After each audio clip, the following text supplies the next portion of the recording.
There is a new budget in place, but don't expect to see any tax breaks or breaks at the gas pump. No, instead, the two-year $36 billion budget will be pouring historic amounts of monies into health care and education, but not all in the Senate could sign off on it. Further on the bill before us. After all the votes were tallied, I used my vote to make that point today. Waterbury State Senator Sam Caligiuri stood alone voting no, despite lots of talk about the increased spending. He calls the 8.8% increase a sham, another 4% next year irresponsible. This is just an unsustainable level of funding, Mr. President.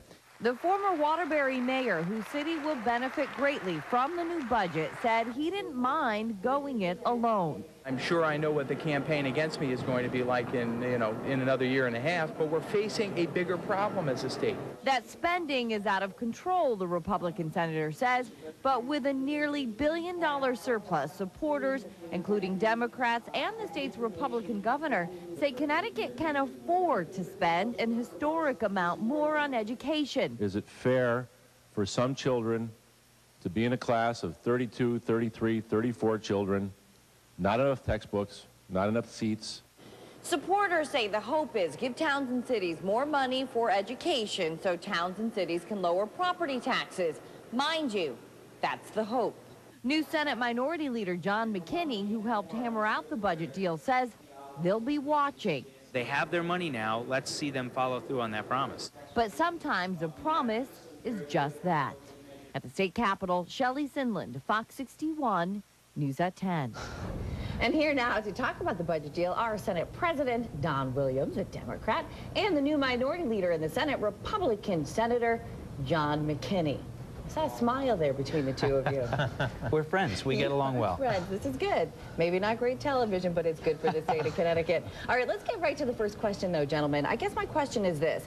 While Connecticut is pouring a historic amount of money into education, doesn't Connecticut already spend a lot on education? Are we first in the nation, second somewhere? And how much money is it going to take? Well, we do spend a lot. But for years, we have heard that our towns and cities are putting too much reliance on the property tax, and we need the state to bear more of the burden of that education spending. What we hopefully have done here is by freeing up more state dollars to give to our towns and cities, will allow those places that need more money in education, like in our urban centers like Bridgeport, to spend more in education that they need, but hopefully we'll get some property tax relief in many of our towns and cities. And we've never fully funded our educational ECS funding for towns. This is a huge step in that direction. I just hope that going forward we remember that this funding for education is to balance inequalities in education and especially in affordability from community to community. Senator McKinney said the hope is obviously give towns and cities more money. They can lower property taxes. However, there's no guarantee. Why not put a property tax cap in place? That was something Governor Rell had pushed. Why not, Senator Williams? Well, because at the municipal level, we heard from the mayors and first selectmen. They came back and said, look, what about the cost of health care? It's double digits. It's 14, 15%. What about the cost of energy? What about the cost of so many other services we have to provide, and then the costs that are fixed that we have to bear?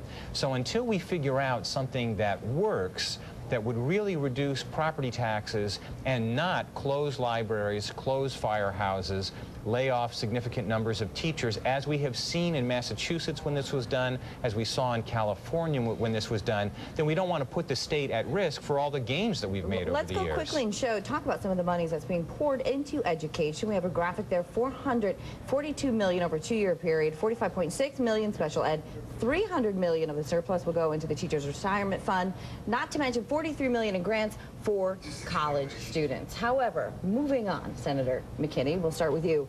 Where are the tax breaks? A lot of folks angry that there are no tax breaks in this. In a year when we have almost $1 billion surplus, I can tell you I grew up in the state and I'm hearing from a lot of people that are like there's no relief, let's say at the gas pumps. And in fact, the gross receipts tax is scheduled to go up in a few days. Well, we talked about that, and as you know, Republicans offered a series of amendments to suspend the 25-cent gasoline tax, at least for the summer holiday. We were unsuccessful in getting that as part of the final budget package. But unfortunately, we were successful just in preventing further tax increases. On February 7th, the governor came out with a proposed income tax increase, and the Democrats played a we can one-up you game with a $1.6 billion tax increase. It took everything we could and the will of the people of the state of Connecticut just to stop a further tax increase. Yes, we should have had some tax cuts, but unfortunately, the will of the majority at the beginning was just to increase taxes. And this is kind of confusing, but right now there's 25 cents a gallon tax. That's a commercial tax. And as of July 1st, we actually have a graphic that can explain this. The gross receipts tax, this is on the wholesale level of gasoline, I believe, is going up from 6.72% to 7.53%. According to Keith Faniff, his article boils that down to like a few more pennies. You know, Senator Williams, are you afraid that this is going to come back to haunt you? Well, you know, I mean, with the volatility of gas prices, I'm not sure people can tell, comparing us to Massachusetts, Rhode Island, or wherever. It's up 5 cents, it's down 3, it's up 10, it's down 7. And there are a lot of factors in terms of the gas prices that are out of our control.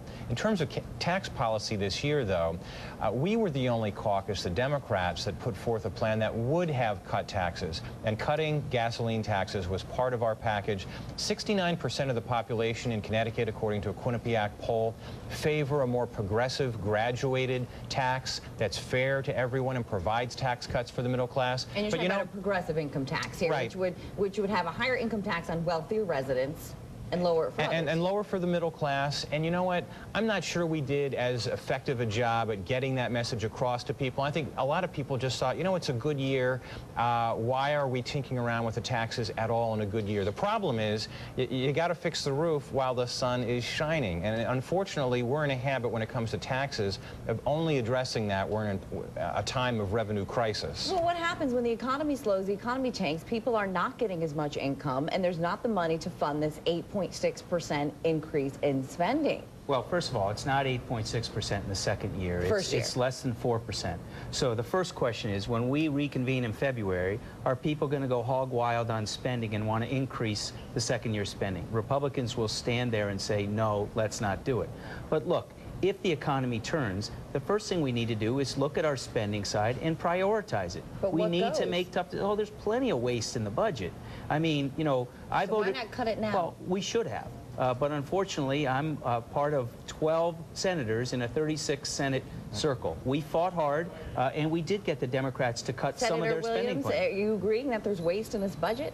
Not a whole lot. I mean, I think in anybody's budget you can find some waste. But the fact of the matter, the two biggest increases in the budget, health care, an additional $470 million for historic, groundbreaking steps forward, and in education.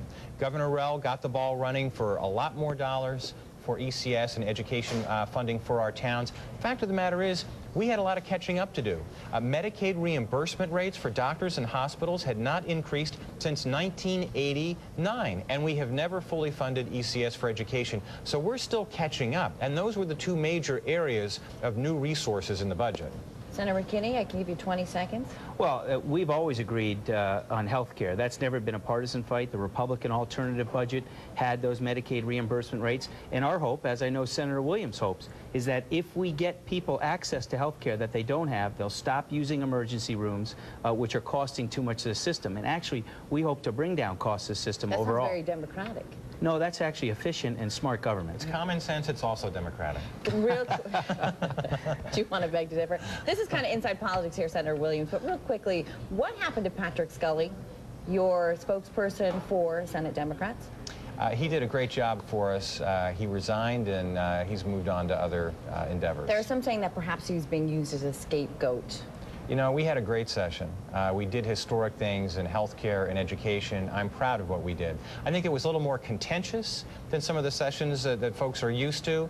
Maybe out of that contention, when the dust settles, people are going to realize we did more in healthcare and education than we have ever done, and we did a lot of other good things too. So you're saying he wasn't a scapegoat? Absolutely not. We have a lot to be proud of this session. We are out of time. Thank you so much. Hopefully you gentlemen will come back again sometime soon. Anytime. Thank you. Excellent. I'll hold you to that. Okay. All right.